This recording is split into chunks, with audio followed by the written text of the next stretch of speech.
ಎಲ್ರಿಗೂ ನಮಸ್ಕಾರ. Welcome to Babu class YouTube channel. ನಾನು ನಿಂಗ ಪಡ್ಡಿಯ.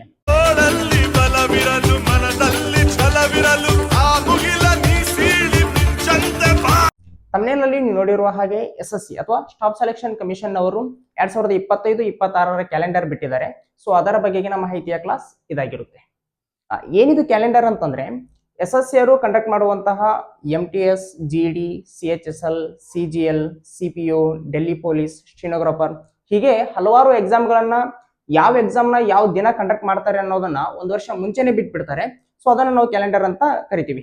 ಸೊ ಈ ಸಿಸ್ಟಮ್ನ ನಮ್ಮ ಕರ್ನಾಟಕ ಎಕ್ಸಾಮಿನೇಷನ್ ಅಥಾರಿಟಿ ಅವರು ಮತ್ತು KPSC ಅವರು ಅಳವಡಿಸ್ಕೊಂಡ್ರೆ ಆಸ್ಪಿರೆಂಟ್ಗಳು ತುಂಬಾ ಹೆಲ್ಪ್ಫುಲ್ ಆಗಿರುತ್ತೆ. ಬಿಕಾಸ್ ಯಾವ ಎಕ್ಸಾಮ್ ಯಾವ ದಿನ ನಡೆಯುತ್ತೆ ಅನ್ನೋದು ಒಂದು ವರ್ಷ ಮುಂಚೆನೆ ಗೊತ್ತಾಗ್ಬಿಟ್ರೆ ಆಸ್ಪಿರೆಂಟ್ಗಳಿಗೆ ಯಾವ ಟೈಮಲ್ಲಿ ಯಾವ ಎಕ್ಸಾಮ್ಗೆ ಪ್ರಿಪೇರ್ ಆಗಬೇಕು ಅನ್ನೋದ್ರ ಬಗ್ಗೆ ಕ್ಲಾರಿಟಿ ಸಿಕ್ಬಿಡುತ್ತೆ. ಸೊ ಈ ಸಿಸ್ಟಮ್ನ ಅಳವಡಿಸ್ಕೊಂಡ್ರೆ ತುಂಬಾ ಯೂಸ್ಫುಲ್ ಆಗಿರುತ್ತೆ. ಎನಿವೆ, ಈಗ SSC ದವರು 2025-26ನೇ ವರ್ಷದಲ್ಲಿ ಯಾವ ಎಕ್ಸಾಮ್ನ ಯಾವ ಟೈಮಲ್ಲಿ ನಡೆಸ್ತಾರೆ ಅನ್ನೋದ್ರ ಬಗ್ಗೆ ಮಾಹಿತಿ ಕೊಟ್ಟಿದ್ದಾರೆ. ಸೊ ಅದನ್ನು ಸ್ವಲ್ಪ ನೋಡೋಣ. ಮೊದಲನೇದ್ದು JSA ಅಥವಾ ಜೂನಿಯರ್ ಸೆಕ್ರೆಟರಿ ಅಸಿಸ್ಟೆಂಟ್ ಅಂತ ಹೇಳ್ತೀವಿ, ಅಥವಾ ಲೋವರ್ ಡಿವಿಷನ್ ಕ್ಲರ್ಕ್ ಅಂತ ಹೇಳ್ತೀವಿ. Grade limited departmental competitive examination. ಇದು ಡಿಪಾರ್ಟ್ಮೆಂಟಲ್ ಕಾಂಪಿಟೇಟಿವ್ ಎಕ್ಸಾಮಿನೇಷನ್. ಯಾವ department of personal and training. So ಇದೊಂದು ಗೌರ್ಮೆಂಟ್ ನೋಡಲ್ ಏಜೆನ್ಸಿ, ಆ ಡಿಪಾರ್ಟ್ಮೆಂಟ್ ಇದು. Paper 1 computer based examination. Application ಬಿಡೋದು ಮತ್ತು ನೋಟಿಫಿಕೇಶನ್ ಬಿಡೋದು ಮತ್ತು ಅಪ್ಲಿಕೇಶನ್ ಸ್ಟಾರ್ಟ್ ಆಗೋದು ಯಾವಾಗ? 28 February 2025. Closing date 20 March 2025. Exam ನಡೆಯೋದು ಏಪ್ರಿಲ್ ಮತ್ತು ಮೇ 2025ರಂದು ನಡೀತದೆ. ನೆಕ್ಸ್ಟ್ SSA ಅಥವಾ ಸೀನಿಯರ್ ಸೆಕ್ರೆಟರಿಯೇಟ್ ಅಸಿಸ್ಟೆಂಟ್ ಅಥವಾ ಅಪ್ಪರ್ ಡಿವಿಷನ್ ಕ್ಲರ್ಕ್ ಅಂತ ಹೇಳ್ತೀವಿ. Grade limited departmental competitive examination. ಇದು ಕೂಡ ಡಿಪಾರ್ಟ್ಮೆಂಟಲ್ ಕಾಂಪಿಟೇಟಿವ್ ಎಕ್ಸಾಮಿನೇಷನ್, ಅದೇ department. Paper 1 computer based examination ಇರುತ್ತೆ. ನೋಟಿಫಿಕೇಶನ್ ಬಿಡೋದು ಮತ್ತು ಅಪ್ಲಿಕೇಶನ್ ಸ್ಟಾರ್ಟ್ ಆಗೋದು ಯಾವಾಗ? 6 March 2025. Closing date 26 March 2025. Exam ನಡೆಯೋದು ಏಪ್ರಿಲ್ ಮೇ 2025ರಲ್ಲಿ ನಡೀತದೆ. ನೆಕ್ಸ್ಟ್ ASO ಅಥವಾ ಅಸಿಸ್ಟೆಂಟ್ ಸೆಕ್ರೆಟರಿ ಆಫೀಸರ್ ಅಂತ ಕರಿತೀವಿ. Grade limited departmental competitive examination. ಇದು ಕೂಡ ಡಿಪಾರ್ಟ್ಮೆಂಟಲ್ ಕಾಂಪಿಟೇಟಿವ್ ಎಕ್ಸಾಮಿನೇಷನ್ ಆಗಿರುತ್ತೆ. ಪೇಪರ್ 1 ಕಂಪ್ಯೂಟರ್ ಬೇಸ್ಡ್ ಎಕ್ಸಾಮಿನೇಷನ್ ಆಗಿರುತ್ತೆ. ನೋಟಿಫಿಕೇಶನ್ ಬಿಡೋದು ಮತ್ತು ಅಪ್ಲಿಕೇಶನ್ ಸ್ಟಾರ್ಟ್ ಆಗೋದು ಯಾವಾಗ? 20 March 2025. Closing date 9 April 2025. Exam ನಡೆಯೋದು ಏಪ್ರಿಲ್ ಮೇ 2025ರಲ್ಲಿ ನಡೀತದೆ. ನೆಕ್ಸ್ಟ್ ಇನ್ನು ನಮ್ದು ಸ್ಟಾರ್ಟ್ ಆಯ್ತು ಸೆಲೆಕ್ಷನ್ ಪೋಸ್ಟ್ ಎಕ್ಸಾಮಿನೇಷನ್ ಫೇಸ್ 13 2025. ಈ ಫೇಸ್ 13 ಎಕ್ಸಾಮ್ ನಲ್ಲಿ 10th ಬೇಸ್ ಮೇಲೂ ಪೋಸ್ಟ್ಗಳು ಇರ್ತಾವ, 12th ಬೇಸ್ ಮೇಲೂ ಇರ್ತಾವ, ಗ್ರಾಜುಯೇಷನ್ ಮೇಲೂ ಇರ್ತಾವ. ಆಯಾ ಪೋಸ್ಟ್ಗೆ ತಕ್ಕಂತೆ ಆಯಾ ಕ್ವಾಲಿಫಿಕೇಶನ್ ಬೇಕಾಗುತ್ತೆ. ಸೊ ಇದು ಕಂಪ್ಯೂಟರ್ ಬೇಸ್ಡ್ ಎಕ್ಸಾಮಿನೇಷನ್ ಆಗಿರುತ್ತೆ. ನೋಟಿಫಿಕೇಶನ್ ಬಿಡೋದು ಮತ್ತು ಅಪ್ಲಿಕೇಶನ್ ಸ್ಟಾರ್ಟ್ ಆಗೋದು 16 ಏಪ್ರಿಲ್ 2025ರಂದು. ಕ್ಲೋಸಿಂಗ್ ಡೇಟ್ 15 ಮೇ 2025ರಂದು. ಆಮೇಲೆ ಎಕ್ಸಾಮ್ ನಡೆಯೋದು ಜೂನ್ ಜುಲೈ 2025ರಲ್ಲಿ ಎಕ್ಸಾಮ್ ನಡೀತದೆ. Next combine graduate level examination ಅಥವಾ CGL ಎಕ್ಸಾಮ್ ಅಂತ ಕರಿತೀವಿ. So tier 1 computer based examination ಆಗಿರುತ್ತೆ. ಇದು ಟೈರ್ 1 ಮುಗಿದ ಮೇಲೆ ಒಂದು 3 ಮಂತ್ಸ್ ಆದ್ಮೇಲೆ ಟೈರ್ 2 ಇರುತ್ತೆ. ಸೊ ನೋಟಿಫಿಕೇಶನ್ ಬಿಡೋದು ಮತ್ತು ಅಪ್ಲಿಕೇಶನ್ ಸ್ಟಾರ್ಟ್ ಆಗೋದು 22 ಏಪ್ರಿಲ್ 2025. ಕ್ಲೋಸಿಂಗ್ ಡೇಟ್ 21 ಮೇ 2025ರಂದು. ಮತ್ತು ಎಕ್ಸಾಮ್ ನಡೆಯೋದು ಜೂನ್ ಜುಲೈ 2025ರಲ್ಲಿ ಎಕ್ಸಾಮ್ ನಡೀತದೆ. Next sub inspector in Delhi police and central armed police forces examination 2025. ಇದೊಂದು ವಿಷಯ ಗೊತ್ತಿರಲಿ, ಒಬ್ಬ ಕನ್ನಡಿಗ ಕೂಡ ಡೆಲ್ಲಿ ಪೊಲೀಸ್ ಆಗ್ಬಹುದು. ಬಿಕಾಸ್ ಡೆಲ್ಲಿ ಅನ್ನೋದು ಒಂದು ಯೂನಿಯನ್ ಟೆರಿಟರಿ ಆಗಿರೋದ್ರಿಂದ ಅಲ್ಲಿಯ ಸುರಕ್ಷತೆ ಸೆಂಟ್ರಲ್ ಗೌರ್ಮೆಂಟ್ ಕೈಯಲ್ಲಿ ಇರುತ್ತೆ. ಸೊ ಡೆಲ್ಲಿ ಪೊಲೀಸ್ ಅನ್ನೋದು ಒಂದು ಸೆಂಟ್ರಲ್ ಗೌರ್ಮೆಂಟ್ ಜಾಬ್, ಅದು ಆಲ್ ಇಂಡಿಯಾ ಸರ್ವಿಸ್ ಅದು. ಸೊ ಭಾರತದ ಯಾವುದೇ ಮೂಲೆಯಲ್ಲಿರುವ ವ್ಯಕ್ತಿ ಡೆಲ್ಲಿ ಪೊಲೀಸ್ ಆಗ್ಬಹುದು. ಇದು ತುಂಬಾ ಜನರಿಗೆ ಗೊತ್ತಿಲ್ಲ, ಇದು ಗೊತ್ತಿರಲಿ. Next okay, paper 1 computer based examination ಇರುತ್ತೆ. ನೋಟಿಫಿಕೇಶನ್ ಬಿಡೋದು ಮತ್ತು ಅಪ್ಲಿಕೇಶನ್ ಸ್ಟಾರ್ಟ್ ಆಗೋದು 16 May 2025. Closing date 14 June 2025. Exam ನಡೆಯೋದು ಜುಲೈ ಆಗಸ್ಟ್ 2025ರಲ್ಲಿ ನಡೀತದೆ. Next combined higher secondary level examination ಅಥವಾ CHSL ಅಂತ ಕರಿತೀವಿ. ಟೈರ್ 1 ಕಂಪ್ಯೂಟರ್ ಬೇಸ್ಡ್ ಎಕ್ಸಾಮಿನೇಷನ್ ಆಗಿರುತ್ತೆ ಮತ್ತು ನೋಟಿಫಿಕೇಶನ್ ಬಿಡೋದು ಮತ್ತು ಅಪ್ಲಿಕೇಶನ್ ಸ್ಟಾರ್ಟ್ ಆಗೋದು 27 ಮೇ 2025ರಂದು. Closing date 25 June 2025. ಎಕ್ಸಾಮ್ ನಡೆಯೋದು ಜುಲೈ ಆಗಸ್ಟ್ 2025ರಲ್ಲಿ ಎಕ್ಸಾಮ್ ನಡೀತದೆ. ನೆಕ್ಸ್ಟ್ ಮಲ್ಟಿ ಟಾಸ್ಕಿಂಗ್ ಸ್ಟಾಫ್ ಅಥವಾ MTS ಅಂತ ಕರಿತೀವಿ ಮತ್ತು havaldar examination 2025 computer based examination ಆಗಿರುತ್ತೆ. ನೋಟಿಫಿಕೇಶನ್ ಬಿಡೋದು ಮತ್ತು ಅಪ್ಲಿಕೇಶನ್ ಸ್ಟಾರ್ಟ್ ಆಗೋದು 26 ಜೂನ್ 2025ರಂದು. Closing date 25 July 2025. ಎಕ್ಸಾಮ್ ನಡೆಯೋದು ಸೆಪ್ಟೆಂಬರ್ ಅಕ್ಟೋಬರ್ 2025ರಲ್ಲಿ ಎಕ್ಸಾಮ್ ನಡೀತದೆ.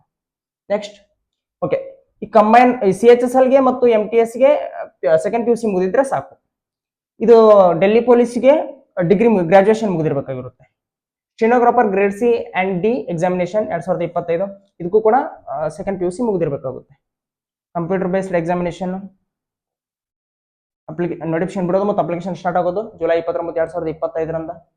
Closing date 21 August 2025. ಎಕ್ಸಾಮ್ ನಡೆಯೋದು ಅಕ್ಟೋಬರ್, ನವೆಂಬರ್ 2025ರಲ್ಲಿ ಎಕ್ಸಾಮ್ ನಡೀತದೆ. ನೆಕ್ಸ್ಟ್ ಜೂನಿಯರ್ ಇಂಜಿನಿಯರ್ ಯಾವ್ಯಾವ engineer? Civil engineer, mechanical engineer ಮತ್ತು electrical engineer. Paper 1 computer based examination ಆಗಿರುತ್ತೆ. ನೋಟಿಫಿಕೇಶನ್ ಬಿಡೋದು ಮತ್ತು ಅಪ್ಲಿಕೇಶನ್ ಸ್ಟಾರ್ಟ್ ಆಗೋದು ಆಗಸ್ಟ್ 5, 2025ರಂದ. Closing date 18 September 2025. ಎಕ್ಸಾಮ್ ನಡೆಯೋದು ಅಕ್ಟೋಬರ್, ನವೆಂಬರ್ 2025ರಲ್ಲಿ ಎಕ್ಸಾಮ್ ನಡೀತದೆ. Next constable male and female Delhi police. So Delhi police constable ಇದಕ್ಕೆ ಸೆಕೆಂಡ್ PUC ಮುಗಿದಿದ್ರೆ ಸಾಕು. ಕಂಪ್ಯೂಟರ್ ಬೇಸ್ಡ್ ಎಕ್ಸಾಮಿನೇಷನ್ ಆಗಿರುತ್ತೆ. ನೋಟಿಫಿಕೇಶನ್ ಬಿಡೋದು ಮತ್ತು ಅಪ್ಲಿಕೇಶನ್ ಸ್ಟಾರ್ಟ್ ಆಗೋದು September 2, 2025. Closing date 1 October 2025. Exam ನಡೆಯೋದು ನವೆಂಬರ್, ಡಿಸೆಂಬರ್ 2025. ನೆಕ್ಸ್ಟ್ ಕಾನ್ಸ್ಟೇಬಲ್ ಅದು ಡ್ರೈವರ್ ಕೇವಲ ಪುರುಷರಿಗೆ ಮಾತ್ರ ಇದೆ. ಇನ್ನು Delhi police so computer based examination ಆಗಿರುತ್ತೆ. ನೋಟಿಫಿಕೇಶನ್ ಬಿಡೋದು ಮತ್ತು ಅಪ್ಲಿಕೇಶನ್ ಸ್ಟಾರ್ಟ್ ಆಗೋದು ಸೆಪ್ಟೆಂಬರ್ 19, 2025ರಂದು. Closing date 12 October 2025. So exam ನಡೆಯೋದು ನವೆಂಬರ್, ಡಿಸೆಂಬರ್ 2025ರಲ್ಲಿ ನಡೀತದೆ. ನೆಕ್ಸ್ಟ್ ಹೆಡ್ ಕಾನ್ಸ್ಟೇಬಲ್ ಅದು ಮಿನಿಸ್ಟ್ರಿಯಲ್ ಅಂಡರ್ ಬರುತ್ತೆ. In Delhi police examination computer based examination ಆಗಿರುತ್ತೆ. ಇದಕ್ಕೂ ಸೆಕೆಂಡ್ PUC ಮುಗಿದಿರಬೇಕು, ಇದಕ್ಕೂ ಸೆಕೆಂಡ್ PUC ಮುಗಿದಿದ್ರೆ ಸಾಕು. ಕಂಪ್ಯೂಟರ್ ಬೇಸ್ಡ್ ಎಕ್ಸಾಮಿನೇಷನ್ ಆಗಿರುತ್ತೆ. ನೋಟಿಫಿಕೇಶನ್ ಬಿಡೋದು ಮತ್ತು ಅಪ್ಲಿಕೇಶನ್ ಸ್ಟಾರ್ಟ್ ಆಗೋದು ಅಕ್ಟೋಬರ್ 7, 2025ರಂದ. Closing date November 5, 2025. ಎಕ್ಸಾಮ್ ನಡೆಯೋದು ಡಿಸೆಂಬರ್ 2025ರಿಂದ ಜನವರಿ 2026 ಮಧ್ಯೆ ನಡೀತದೆ. Okay, head constable assistant wireless operator ಇದು in Delhi police examination 2025 computer based examination ಆಗಿರುತ್ತೆ. ಇದಕ್ಕೂ ಕೂಡ ಸೆಕೆಂಡ್ PUC ಮುಗಿದಿದ್ರೆ ಸಾಕು. ನೋಟಿಫಿಕೇಶನ್ ಬಿಡೋದು ಮತ್ತು ಅಪ್ಲಿಕೇಶನ್ ಸ್ಟಾರ್ಟ್ ಆಗೋದು October 14, 2025. Closing date November 6, 2025. Exam ನಡೆಯೋದು ಡಿಸೆಂಬರ್ 2025ರಿಂದ ಜನವರಿ 2026 ಮಧ್ಯೆ ಎಕ್ಸಾಮ್ ನಡೀತದೆ. Next grade C stenographer limited departmental competitive examination ಇದು ಕೂಡ ಡಿಪಾರ್ಟ್ಮೆಂಟಲ್ ಕಾಂಪಿಟೇಟಿವ್ ಎಕ್ಸಾಮಿನೇಷನ್ ಇದು. ಪೇಪರ್ 1 ಕಂಪ್ಯೂಟರ್ ಬೇಸ್ಡ್ ಎಕ್ಸಾಮಿನೇಷನ್ ಆಗಿರುತ್ತೆ. ನೋಟಿಫಿಕೇಶನ್ ಬಿಡೋದು ಮತ್ತು ಅಪ್ಲಿಕೇಶನ್ ಸ್ಟಾರ್ಟ್ ಆಗೋದು ಅಕ್ಟೋಬರ್ 30, 2025ರಂದು ಸ್ಟಾರ್ಟ್ ಆಗುತ್ತೆ. Closing date November 19, 2025. ಎಕ್ಸಾಮ್ ನಡೆಯೋದು ಜನವರಿ ಇಂದ ಫೆಬ್ರವರಿ 2026 ಮಧ್ಯೆ ನಡೀತದೆ. ನೆಕ್ಸ್ಟ್ ಓಕೆ ನಮ್ಮದು ಬಂದು ನೋಡಿ ಇಲ್ಲಿ constable GD exam computer based examination ಆಗಿರುತ್ತೆ. ಇದಕ್ಕೆ 10th ಮುಗಿದಿದ್ರೆ ಸಾಕು. ಸೊ ನೋಟಿಫಿಕೇಶನ್ ಬಿಡೋದು ಮತ್ತು ಅಪ್ಲಿಕೇಶನ್ ಸ್ಟಾರ್ಟ್ ಆಗೋದು November 11, 2025. Closing date December 15, 2025. Exam ನಡೆಯೋದು ಮಾರ್ಚ್ ಮತ್ತು ಏಪ್ರಿಲ್ 2026 ನಡೀತದೆ. ಇವಾಗ ಏನು 2024 ನೋಟಿಫಿಕೇಶನ್ ಬಿಟ್ಟಿದಾರ ಅದು ನೆಕ್ಸ್ಟ್ ಮಂತ್ ಅಥವಾ ನೆಕ್ಸ್ಟ್ ಇಯರ್ದು ನೆಕ್ಸ್ಟ್ ಮಂತ್ ಅಂದ್ರೆ 2025 ಜನವರಿ ಮಂತ್ ಅಲ್ಲಿ ಎಕ್ಸಾಮ್ ನಡೀತದೆ. 2025ರಲ್ಲಿ ಏನು ನೋಟಿಫಿಕೇಶನ್ ಬಿಡ್ತಾರಲ್ಲ ಅದು ಮಾರ್ಚ್ ಏಪ್ರಿಲ್ 2026 ನಡೀತದೆ. JSA ಅಥವಾ ಜೂನಿಯರ್ ಸೆಕ್ರೆಟರಿಯೇಟ್ ಅಸಿಸ್ಟೆಂಟ್ ಅಥವಾ lower division clerk grade limited departmental competitive examination 2025 paper 1 computer based examination ಆಗಿರುತ್ತೆ. ನೋಟಿಫಿಕೇಶನ್ ಬಿಡೋದು 16 ಡಿಸೆಂಬರ್ 2025. ಕ್ಲೋಸಿಂಗ್ ಡೇಟ್ 5 ಜನವರಿ 2026. ಎಕ್ಸಾಮ್ ನಡೆಯೋದು ಜನವರಿಯಿಂದ February 2026. Next senior secretariat assistant ಅಥವಾ upper division clerk grade limited departmental competitive examination 2025 paper 1 computer based examination ಆಗಿರುತ್ತೆ. So notification ಬಿಡೋದು ಮತ್ತು application start ಆಗೋದು ಡಿಸೆಂಬರ್ 23, 2025ರಂದು. ಕ್ಲೋಸಿಂಗ್ ಡೇಟ್ ಜನವರಿ 12, 2026ರಂದು. ಸೊ ಎಕ್ಸಾಮ್ ನಡೆಯೋದು ಜನವರಿಯಿಂದ ಫೆಬ್ರವರಿ 2026ರಲ್ಲಿ ಎಕ್ಸಾಮ್ ನಡೀತದೆ. Next ASO assistant secretary officer grade limited departmental competitive examination 2025 paper 1 computer based examination ಆಗಿರುತ್ತೆ. ಸೊ ನೋಟಿಫಿಕೇಶನ್ ಬಿಡೋದು ಮತ್ತು ಅಪ್ಲಿಕೇಶನ್ ಸ್ಟಾರ್ಟ್ ಆಗೋದು ಜನವರಿ 15, 2026ರಂದು. ಕ್ಲೋಸಿಂಗ್ ಡೇಟ್ ಫೆಬ್ರವರಿ 4, 2026ರಂದು. ಸೊ ಎಕ್ಸಾಮ್ ನಡೆಯೋದು ಮಾರ್ಚ್ ಏಪ್ರಿಲ್ 2026ರಲ್ಲಿ ಎಕ್ಸಾಮ್ ನಡೀತದೆ.